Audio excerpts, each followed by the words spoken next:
Hola! Today we're going to focus in on the imperfecto. So we've taken a little time already to talk about the differences between the two past tenses, the preterite and imperfect. But we're going to focus in just a little bit more on the imperfect today, its uses and its conjugation. So the first thing we're going to focus on is the uses of the imperfect. So these are the same uses we've already talked about, but we're going to focus in on them one more time just to make sure it's getting clear in your head. The first and one of the main uses of the imperfect is for habitual or repetitive action. So that's something that you did regularly without saying how many times you did it. So our example we had here was siempre íbamos a la playa en el verano. We always went to the beach in the summer.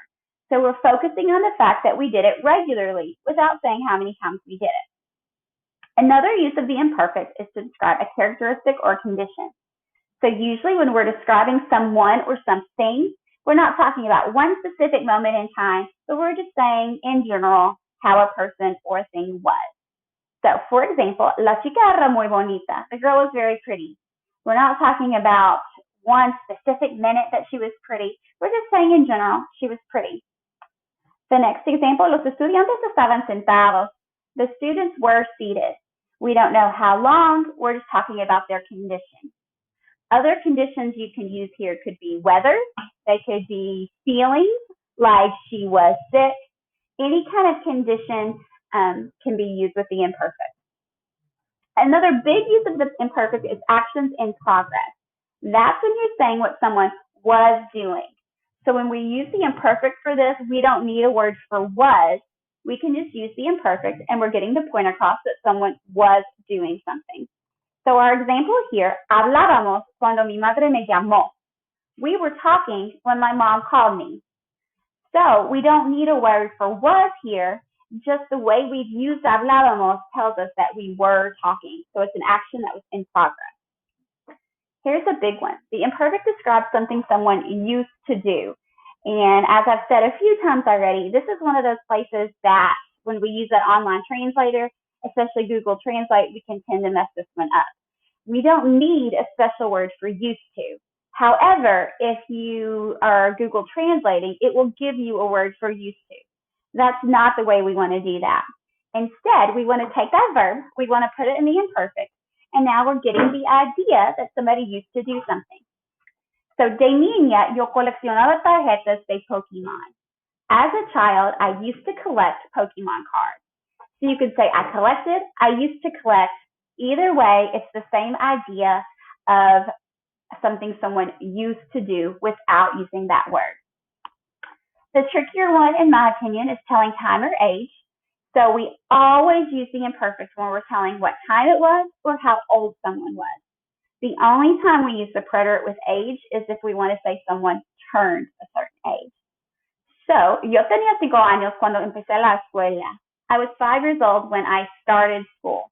I was 5 years old is imperfect. Anytime you're saying how old someone was, use the imperfect. Telling time, éramos 5 cuando regresamos. It was 5 o'clock when we returned. So it was 5 o'clock, whatever time it was, we're always using imperfect. And very similar to a condition is an emotion. So describing emotions in the past uses the imperfect. For example, ellos estaban muy tristes. They were very sad. The only time we really think about using an emotion with the preterite is if we're saying how someone felt at one specific instance. We're just focusing on he got mad. But if we're just saying somebody was happy, was sad, was whatever, we're using the imperfect there. Okay, the steps to the imperfect, we know how to conjugate, but just a reminder, we take the infinitive of the verb ending in AR, ER, or IR, then we drop the ending. We drop that AR, ER, or IR. Then we add the appropriate imperfect ending. So let's review those again. For AR verbs, we've got all our habas. Those are kind of fun to say. We have haba, habas, haba, habamos. So notice you've got that accent mark on that A. Your voice goes up with that accent mark. Habamos, habais, haban. That's the only accent mark. ER and IR verbs, however, have an accent mark on every single one of them on the I. So we have ia, ia, ia, íamos, iais, ian. And just like habamos, The voice goes up with the accent. Ia, habamos. So don't forget those accents. All right, the best news about the imperfect, there are only 3 irregular verbs for you to learn. And we do want you to start learning those right now if you haven't already learned them. They are ir, ser, and ver. Unfortunately, when we start talking about the preterite, there are so many irregulars. But for the imperfect, this is it. So for ir, to say I used to go, our form is iba. So iba, ibas, iba, íbamos, ibais, iban. So notice the only form with an accent is íbamos. So that makes it sound like íbamos instead of íbamos. So don't forget that accent. Very, very useful verb in the imperfect is ser. So to say what somebody was like, was or used to be. So we have era, eras, era, éramos, erais, eran. Notice the one accent mark. Ver, to see, is only slightly irregular, but it is irregular. So if you notice, if you take off this ER, you'd be left with just a V. So ver is irregular in that it keeps the E. But it does have the regular ER, IR endings. Veía, veías, veía, veíamos, veíais, veían.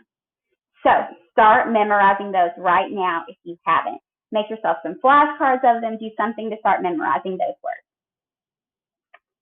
All right, and one more verb that I want to talk about is the verb haber. You know the verb haber whether you realize you do or not. The verb haber is translated to mean there is or there are, there was or there were, there will be, there would be. So we've used this in the present tense for the past 2 years as I, there is. Hay 30 estudiantes en la clase. There are 30 students in the class. And whether you're saying there is 1 or there are 30, it's the same word in Spanish. I. It's a very irregular verb in the present tense. But I is the only form you really need to know right now. In the imperfect, if we want to say there were 20 people at the party, we're going to use the verb había. So you'll notice it's the la usted form of the verb haber in the imperfect. So whether we want to say there was or there were, we're only going to use the form había.